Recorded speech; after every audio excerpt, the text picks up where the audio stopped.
Hello, I'm Pestilence and I'm a horseman. But before you ask, no, I don't actually own a horse. I don't own one, I don't ride one, I don't keep one. None of us do. Except War, but she's always been a little special. Anyways, on with the questions. What do I like about my job? I don't like my job. I love my job. My job is to spread sickness and disease around the entire world. It's schadenfreude pleasure at its best. Have you ever played The Sims? You know what you've done to them at late at night. It's just, I can't believe I'm getting paid for this. But let's see. Days haven't been as good as they used to be. Back at the Black Plague, smallpox. Those are the days. Hundreds of bodies piled on top of each other. People going around burning people just at the slightest provoking that they might be infected.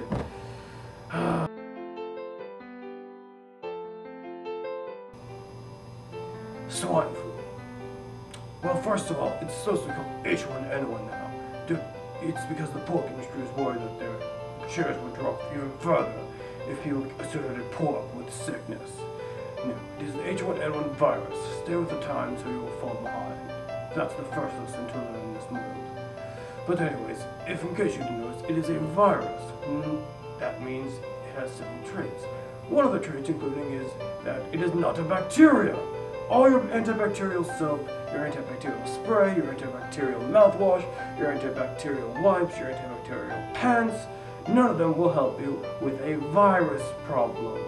But thank you, because they will help create a new super bacteria. Because it kills 99.9%, but 0.1% remains and has no competition. Thank you for that.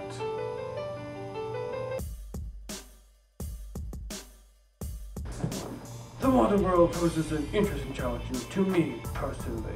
With advances in modern medicine, I find that many of my old tricks simply aren't effective anymore. I mean, you've got a vaccine for this, a topical cream for that, and even the throat lozenge has brought the common cold to a crippling halt. But it does have its upsides, after all. In a world with this much technology, I've managed to find a way to make it work for me. I spend most of my day doing in-depth research to forecast the spreading and the effects of sickness on populations of the world as a whole. So when I do send something out, I make sure it's very, very effective. I wait for the right time and the right place. Those two combinations make for a very, very effective job. Just look at what's happening with H1N1. Also, people are so paranoid these days that I can simply put a little baking soda in an envelope, set it off somewhere, and they start screaming, anthrax, quick, quarantine everything. And your cell phones are making cancer just too easy to cause. I mean, really.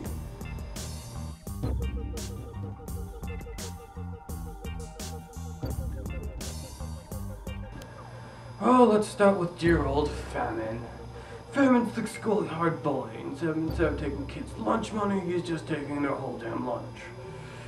And these days, in case you haven't noticed, he's mostly picking on people in Africa. I mean, it's like shooting fish in a barrel. Or people in a barrel. Both analogies work. He just goes for the weak targets. Sure, he gets better numbers, but there's no real challenge in that. I mean, if I wanted to, I could set another Black Plague out and, I don't know, Kentucky? And how long do you think it would take people even noticed? No offense to Kentucky. You have it hard enough as it is. War! Well, war's always been our little angel of death. Which death himself is kind of jealous about. But war, she's a bit... she's dealing with a lot of things on her plate right now. I mean, the war in Iraq wasn't exactly as much fun as she'd hoped for. And there's all these little civil skirmishes in countries over here and there. And she's just trying to hold herself busy until World War III comes around. And she's always bragging about, oh, this person's gonna attack them, the dead man switches, those bombs are gonna hit. But she's staying busy and I'm happy for her. Death.